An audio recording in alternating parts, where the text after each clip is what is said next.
ganda po ng ating topic nito. Sa huling-huli na po ito, no? At tayo po'y mananalangin. Dakilang Diyos, napakabuti po ninyo. Kayo ang pasimula at wakas. Kayo ang Alpha at Omega. Kayo ang lumikha at sa bawat nilikha ninyo ay nakita namin at nadama. Sa bawat nakikita namin, kayo ang aming Creator God ang nagsasabing kami naman na inyong nilikha ng mga tao ay inyong iwinangis sa inyong wangis na walang kapantay. Compare sa lahat ng mga nilikha ninyo, kami na mga tao ang siyang inyong winangis na the best, Panginoon. Bakit? Sapagkat kami rin ang inyong tinubos upang sa pamamagitan ng inyong buhay, ng inyong sakripisyo sa krus ng Kalbaryo, bawat isa sa amin na nagtalaga ng buhay ay mayroon din pong pag-asa ng buhay na walang hanggan. Ngayong gabi, Panginoon, ay aming pag-aaralan ang pasimulat ang wakas. At nawa, Panginoon, hindi nagtatapos ang istorya ng sanlibutan na kung ang Alpha at Omega ay hindi nila makilala bilang kanilang Panginoon at tagapagligtas. Pangunahan kami ng Espiritu Santo at masaganang kaunawaan na ipagkaloob nyo sa bawat isa sa amin. Sa pangalan ng Panginoong Hesus. Amen. So ang sabi po ng Revelation chapter 1 verses 1 to 3 na binasa sa ating kanina, alam natin na hindi po si John the Revelator, mali po yun dapat Jesus the Revelator, no? At ibinigay lamang po kay Juan ang isang revelasyon upang ipakita po sa atin ang mangyayari pa sa huling panahon, lalo tigit ang ating Panginoong Hesus. Kaya mapapalad nga po, sabi sa verse 3, hindi lang bumabasa at nakikinig, kundi ating ikinakasabuhayan ang lahat ng bagay para sa ating Panginoon.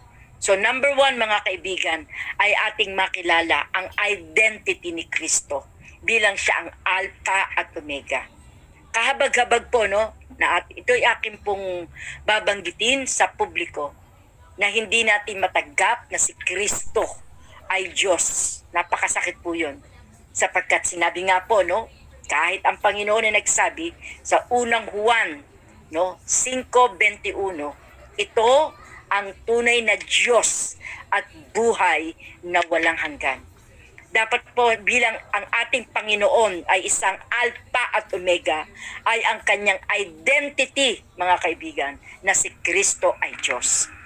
At sinasabi po ng John chapter 1 verse 1, ng pasimula ay ang Berbo, at ang Berbo ay sumasa Diyos, at ang Berbo ay Diyos. So, hindi po pwedeng ang basa na lamang ang salita, hindi po.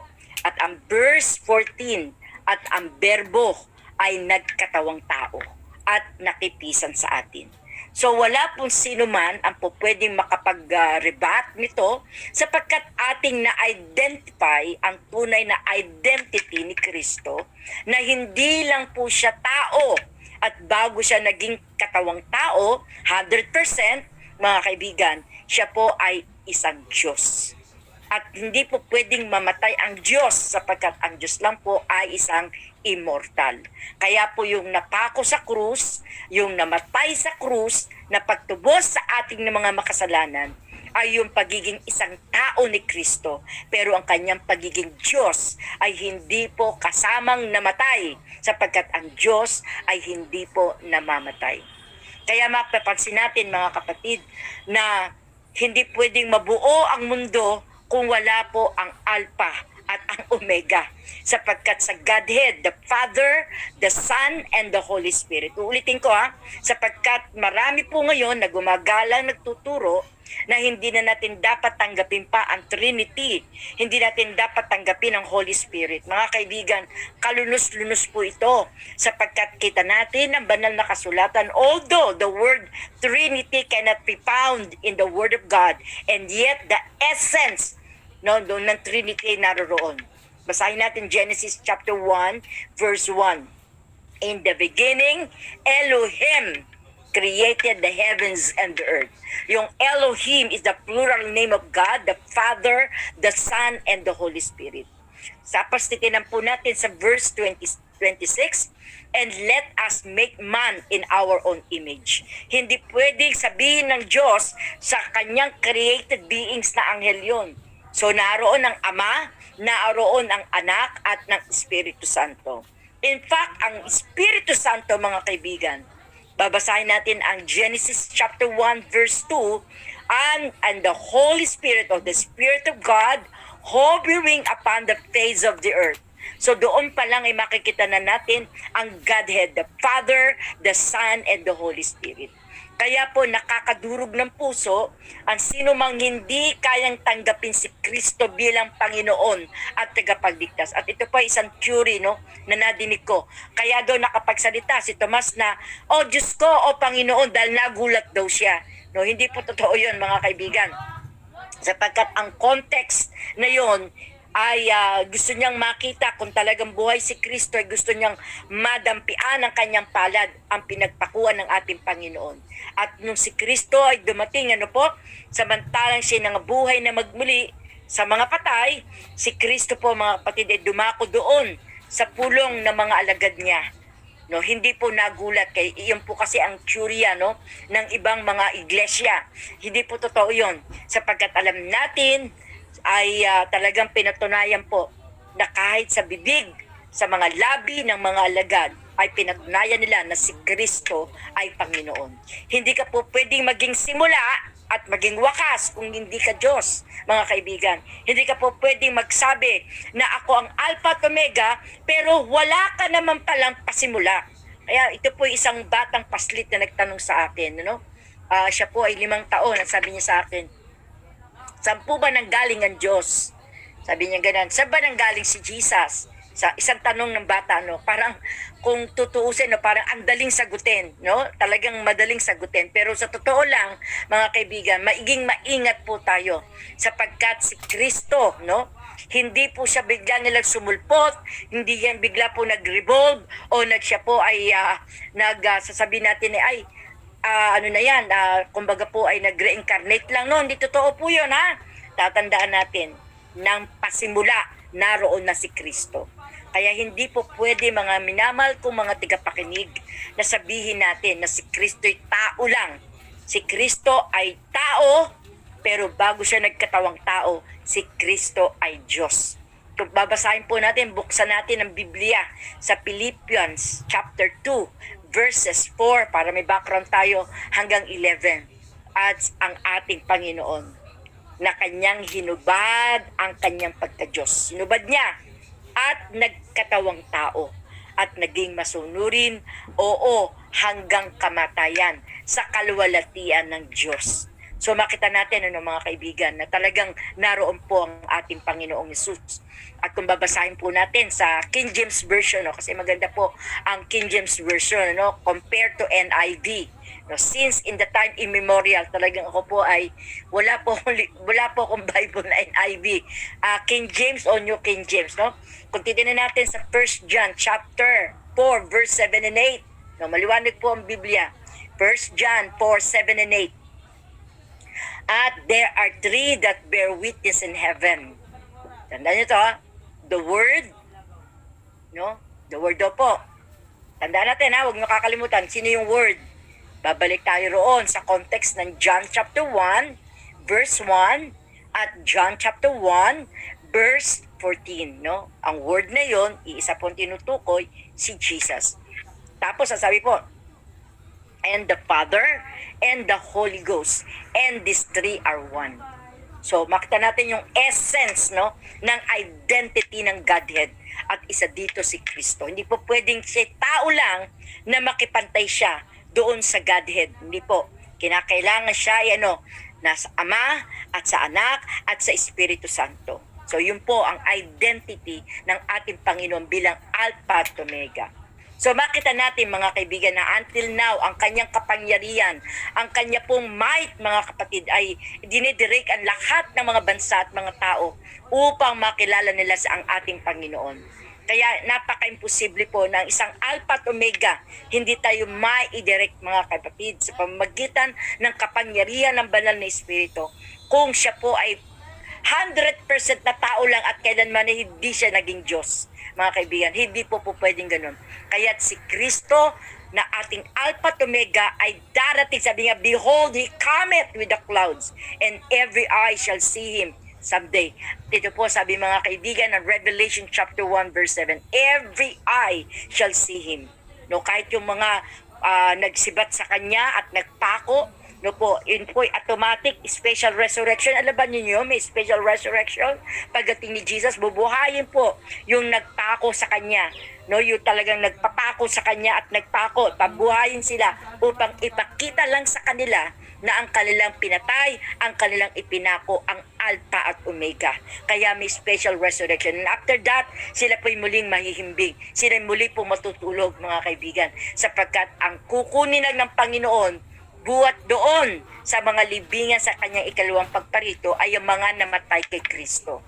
Maliwanag po mga kaibigan sa John chapter 5 verses 20 to 29. Mapapalad ang mga namatay kay Kristo sapagkat bubuhayin sila sa daw po? Sa kanilang libingan sa ikalawang pagparito ng Panginoon. Pero doon po mga kaibigan, nakakalungkot, sa mga patay kay Kristo, namatay na wala kay Kristo, bubuhayin naman sila hindi sa ikalawang pagparito ni Kristo, sa ikatlong pagparito na kasama ng mga banal, sapagkat bubuhayin sila, ngunit sila'y hahatulan. So yun po na pinakamasakit sa lahat. Ang nakakalungkot, intended lang po, mga kaibigan, ang tunay na pagwawakas ni Satanas at ng mga demonyo para sa kanila. Pero ang ginawa ng tao, mas sinunod nila ang kaaway na dyablo kaysa sa ating Panginoon. Pangalawa, mga kaibigan, bakit kailangan natin mapag-aralan ang Alpha at Omega na ito? Sapagkat ano ba ang meaning? I am the Alpha. Ako lang ba pasimula? That name gives us all the reason to fill with hope in the year to come. 2021, mga kapatid, kita natin. And Christ is Alpha and Omega. Ang two words na ito, mga kaibigan, two letters na ito ng Greek alphabet, ay makikita natin yung Alpha doon sa unang alpabeto, no po, at ang panghuli po yung Omega, yung huli po sa atin po, no. Letter A is the beginning of the letter of the alphabet, and letter Z is the last letter of our alphabet. Pero doon po, mga kaibigan, sa Greek alphabet po, may Alpha at Omega, yun po ang una't huli. At ang words na ito, mga kaibigan, ay makita natin, patungkol lang ito kay Kristo. Kaya kung ating ma-explain, mga kaibigan, hindi po basta-basta lang na ang ating Panginoon ay basta na lang sumulpot. Hindi po, mga kaibigan, sapagkat siya po ay pumanaog mula sa langit upang ikaw at ako ay tubusin sa lahat ng ating kasalanan. Buong mundo ngayon ay nagse-celebrate, ano po, ng kanilang holidays. Ang iba nagse-celebrate po ng Christmas. Wala naman po problema roon. At sabi nga po ay gamitin ang okasyong yan upang ipakilala ang ating Panginoong Jesus. Bagamat hindi siya ipinanganak noong December 25, mga kaibigan, sapagkat ipinanganak siya, ito ay summertime, ano po, at hindi po pwedeng ang isang shepherd ay pag-alagala doon sa lugar po ng malamig, ano po, sapagkat kita naman natin na malamig po ang kanilang lugar.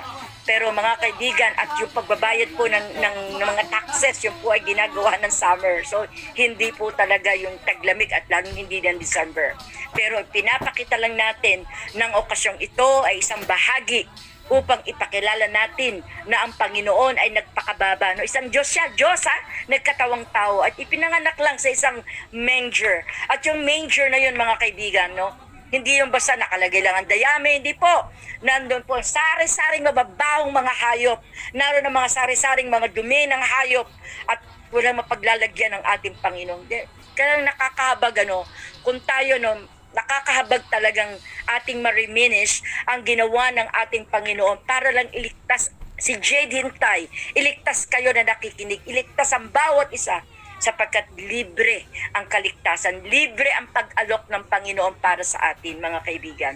So what message is Christ conveying to us this upcoming New Year of 2021? Na sinasabi niya, I am the Alpha and Omega. So mayroon ba tayong kinakatakutan mga kaibigan sa darating na 2021? Sabi nila, baka magkakaroon ng big one. Marami na nagtanong sa akin, kailan kaya ang big one? Marami nagtanong sa akin, may mga tanong, ay kailan kaya ang i-injection na ng very chip at saka microchip? Kailan kaya magtatatak ng ganon? Mga kaibigan, it has nothing to do sa ating pagkatakot, sapagkat kung kilala natin at tinanggap natin ang Alpha at Omega, kung dumating man ang 2021 and beyond, hindi tayo natatakot sapagkat kilala natin ang Panginoon noon, Panginoon natin ngayon, at Panginoon sa panghinaharap. So walang dapat tayong itigatig sa ating pagiging isang Kristiyano. At kung mayroon man tayong dinadanas sa ating mga buhay, lalo na po sa darating na 2021, huwag na tayo mag-agam-agam. Ilagak natin 100% na walang reservation. Wala po mga pangamba. Ibigay natin ang buhay natin sa Panginoon. Sapagkat sa pamagitan noon, doon lang natin, mga kaibigan, ma-realize na ang Diyos nga talaga ay buhay. Pangatlo, tatapos na ako, no? Hope. Marami po mga tao, no, ay nawala na ng pag-asa. Marami po ako nabalita na naman ngayon, galing po sa lugar po ng Bisaya, no, sa Boracay, maraming nagpakamatay. At dahil daw po saan? Una, hindi nila natanggap na wala na silang hanap buhay. Pangalawa, hindi nila matanggap na sila bankrupt. No, naalala niyo po doon sa Los Angeles, California? No, mayroon po tulay doon na napakahaba, no? At yung pala ang tawag nila ay suicidal breach. Nung nagkaroon po ng tinatawag na pagkalugi ang mga negosyo at pagbaba, no, devaluation ng pera ng dolyar sa Amerika. Ang mga negosyante sabay-sabay na dumundag. Siyempre, hindi naman po basta ilog yun, ano? Yung pinapakataas po na tulay at ang babaksakan naman ay konting tubig pero meron pong simentado. Di patay lahat. Sabay-sabay, sabay-sabay. Hindi nila na matanggap. Pero tayo na nasa Panginoong Hesus, ang ating pag-asa hindi nakasalalay sa ating degree ng ating natapos. Hindi nakasalalay sa anumang pera natin, digit sa ating pumbangko. Hindi po nakasalalay sa sinong ating makakapitan na may pera. Mga kaibigan, hindi nakasalalay kung ako po ay anak ng pastor ako o elder o nasa anumang posisyon. Anuman ang aking antas ng aking kalagayan sa lipunan, it doesn't matter. What matter most, mga kaibigan, ang ating tanggapin, ang pag-asa ay makukuha lang natin kay Kristo na siya nagsabing, ako ang Alpha at Omega. Si Kristo nagsabi, the coming King is coming, mga kapatid. At ibig na pong sabihin ni John the Beloved, the last chapter of Revelation chapter 22. Sabi niya, oh Jesus, oh Alpha and Omega, oh Jesus, come quickly. Mga kaibigan, alam natin, hindi natin alam ang mangyayari sa kinabukasan. Hindi natin alam ang mangyayari po sa 2021. Pero alam natin ang ating pag-asa ay nasa kamay ni Jesus. Walang iba tayong panghahawakan kundi ang kanyang pangako sa atin na tayo hindi iiwanan ng ating Panginoon. Kung mayroong mga bagay tayo na dapat iwanan ngayong 2020 ay hindi po sa year na 2020 kundi ilagak natin, iwanan natin sa kamay ng Panginoon. At kung mayroon po tayo mga bigat na ating pong daladala, mga bigat na parang walang katapusan na pagsubok, ang ating pag-asa, ang Alpha at Omega. So, hindi po pwedeng na mayroon lang, may Omega lang, pero walang Alpha. Hindi po pwedeng may Alpha, walang Omega. Sapagkat ang katapusan ng sanlibutan, ang magtatapos nito, mga kaibigan, ay ang ating Panginoong Hesus. At sasabihin ng lahat ng mga mananampalataya, salamat, narito na ang aming hari ng mga hari na matagal naming hinihintay. So, ang atin, mga kaibigan, He is the first of this year and He is the end of this year. He is the first of 2020 and He is the end of this 2020. He is the first of 2021 and beyond, and He is also the end of the 2021 and beyond. Kaya wala tayong dapat, mga kaibigan, na ikatakot. ang ating problema, no? Minsan po sa pamilya, compounded. May problema sa asawa, may problema sa anak, may problema sa pag-aaral, may problema sa pananalapi, may problema po sa karamdaman, may problema po na bankrupt sa hanap buhay, natanggal sa trabaho, naalisan ng lisensya, o namang mga bagay. Pero mga kaibigan, at the end of the day, it is between you and your God. It is between your Alpha and Omega and yourself. Sapagkat sa pamagitan ni Jesus, wala tayong katakot-takot, yung mga katakot-takot na mga isipan, mga morbid na mangyayari sa 2021. Bakit? Sapagkat alam natin, tayo may kapayapaan, may pag-asa tayo na sa ating Panginoong Jesus. Christ died for the sins of the world that we might have an opportunity of showing to the universe our loyalty to God and His law. Alam niyo mga kaibigan, walang iba po naman. Sa huling panahon, ang ating allegiance, ang ating loyalty, mga kaibigan, ay dapat na kay Kristo. Bagamat mahal natin ang ating asawa, mahal natin ang ating anak, mahal natin ang ating mga magulang, anuman ang ating minamahal, wala pong makapapantay, mga kaibigan, sa pag-ibig ng Diyos sa atin, sapagkat ang Diyos ang unang nagmahal sa atin.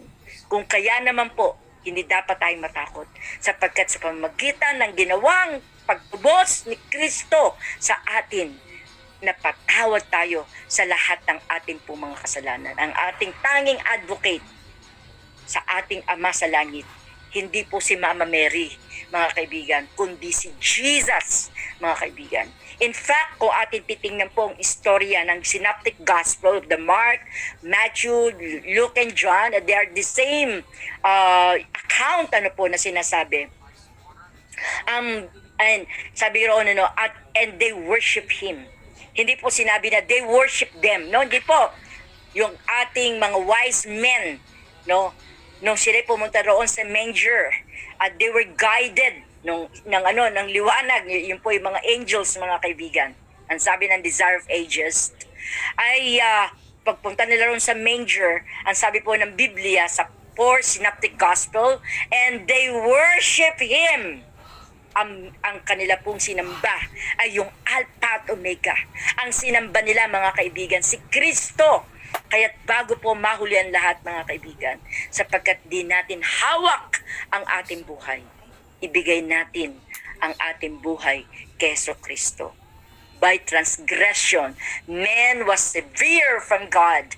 The communion between them was broken. But Jesus Christ died upon the cross of Calvary at ibinigay niya ang kanyang buong sarili, itong Alpha at Omega, upang sa kanyang sarili, mga kaibigan, tayo naman ating batahin ang anumang krus na iyon at ating sundin ang ating pong Panginoon. Mga kaibigan, meron ba kayong pagkatakot? Meron ba kayong pagkakagulumihanan? Meron ba kayong mga nararanasan sa oras na ito na parang kayo gusto nang mag-give up? Kaibigan, let us take up our cross, His cross, and follow Him. Sa pamamagitan nito, ay bababata natin ng lahat ng ating pagsubok at hindi naman niya ipapahintulot ng hindi po natin kaya. Si Jesus, namatay sa krus, ay bumangon sa libingan, at ang bumangon sa libingan ay muling darating ang ating Panginoong Jesus. God has led us in the past. God has led us in our present time. And God will lead us in the future time. At alam natin, mga kapatid, for given us truth, the eternal truth. By this truth we are to stand because Jesus, the Alpha and Omega. Ito po ay sulat ni Ellen White. So sa atin, mga kapatid, kung ang Diyos ang nagtugaygay sa atin, kung ang Diyos ay naggabay sa atin sa mga nakaraang panahon, siya rin po ang maglalagay sa atin sa daan, sa kalwalatian at sa katotohanan. Sapagkat ang mananatili kay Kristo ay mananatili sa katotohanan. At si Jesus na nagsabing, ako ang Alpha at Omega. We must look for Him with that hope too, mga kaibigan. As a patient waiting and waiting patiently for the coming of Jesus Christ. I am also longing to see Jesus Christ face to face. I'm also longing to hug the Father. No? Naging selfless ang Ama upang ipagkaloob ang kanyang buktong na anak si Jesus. At si Kristo ay selfless din upang ipagkaloob din ang kanyang buhay upang tubusin tayo.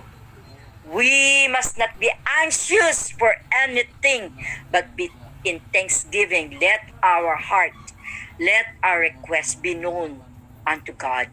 So sa atin mga kaibigan, na nagmo-motivate sa atin, sa ating tahanan, sa ating pamilya, sa gawain sa ating Panginoon, walang iba ang pag-asay na kay Kristo. Let us also be zeal. Yung ba tayo talaga matitigatig tayo, masisigasig din tayo mga kaibigan, sa tunay na paglilingkod ng buong buo sa ating Panginoon. Let us also motivate one another and our other friends, our members of the church and other people na ma-realize nila na si Kristo ay malapit nang dumating. We must be zealous. Christ is coming. Ang tunay na ating Panginoon na Alpha at Omega ay darating na. Kaya ngayong gabi mga kaibigan, na sa biyaya ng ating Panginoon, tulungan tayo ng ating Diyos na ating ipakita ang kakayahan ng Holy Spirit na makagawa sa ating buhay sa pamamagitan ng tunay na kapangyarihan ng Alpha at Omega, si Kristo. Kay Kristo, mayroon tayong pag-asa. Kay Kristo, mayroon tayong kapayapaan. Kay Kristo po mga kaibigan, mayroon tayong buhay na walang hanggan. Kay Kristo, mayroon tayong kapatawaran. Kay Kristo ay kailanman hindi tayo magugutom. Kay Kristo, mayroon tayong tunay na joy na comes within, ang tunay na kagalakan at kasiyahang ang Diyos lang ang magbibigay. At kay Kristo mga kaibigan, mayroon tayong tanaw sa kabila ng masalimot na buhay, sa kabila ng madilim na kahapon, sa kabila ng darating pa nakabagabagan. Mga kaibigan, hindi natin alam kung yan ay sa 2021, but we should not be, mga kaibigan, anxious, kundi tayong lahat ay magtapat sa Panginoon, sapagkat kay Kristo ay may pag-ibig, kay Kristo ay may pag-asa, kay Kristo ay may kapatawaran, kay Kristo ay may kapayapaan, kay Kristo ay may kagalakan, kay Kristo ay may buhay na walang hanggan. Kaibigan, naway pagpalain tayo ng ating Panginoon. At nawa po mga kapatid na nakikinig at mga kaibigan, huwag nating sawan na mag-aral tayo ng salita ng Diyos. Ang sabi nga po ng Great Controversy, page 280, paragraph 4, lang 1 and 2, ang sabi po roon, ay napakaganda po, no? Those who fortify their minds in reading the Word of God are those who will be able to stand in the time of trouble. Sa lahat ng sinumang nakatatak, nakababad ang kanyang puso at isipan sa salita ng Diyos, hindi po siya matutumba. Sila'y tatayo sa kabila po ng oras ng kabagabagan. Pagpalain tayo ng Panginoon mga kapatid, at nawa sa darating pang 2021 naway maging makabuluhan, makasaysayan, makadiyos, makatao ang ating tunay na paglilingkod, at purihin natin ang Panginoon mga kaibigan. Sa lahat na nakikinig, binabati ko po kayo ng magandang gabi sa inyong lahat.